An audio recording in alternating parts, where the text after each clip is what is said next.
if the legislature is trying to give us caregivers better benefits and higher wages, how long will this take? And how can we be recognized for the job we do?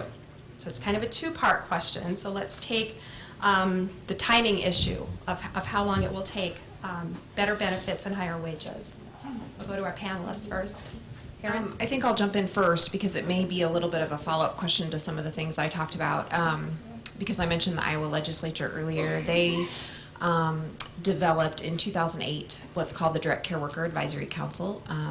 And that is a kind of diverse group of folks who represent direct care workers and employers and public consumers and others who have put forward these recommendations for training and credentialing of direct care workers. The other piece that the legislature directed was that by July 1st of 2014, that the state put in place a board of direct care workers.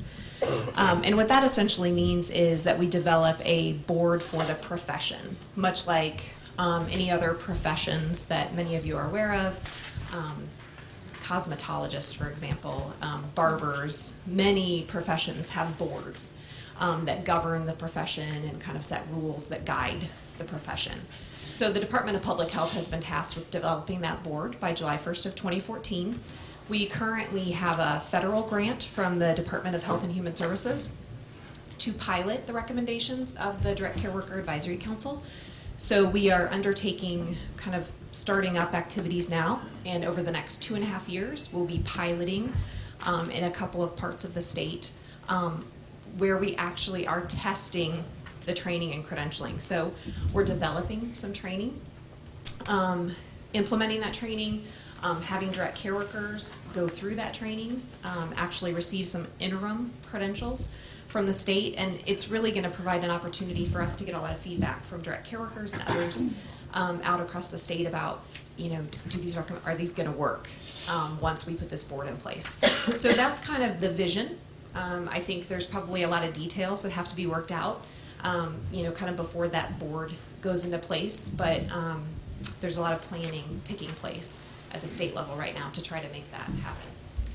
Well, who knows how long it'll take, but I do know that with the work of the Iowa Direct Caregivers Association, it's going to move a little faster than if it wasn't organized in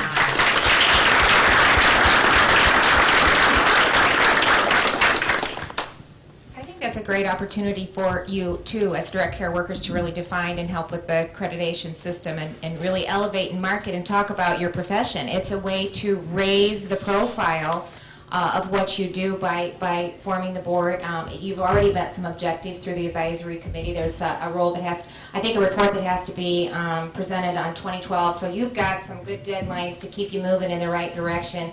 But look at it as an opportunity for you to really define the role, to standardize the standards and really raise the profession that you're involved in, and it's an opportunity for you to market it all across the state. So I think that's a positive thing. Very good.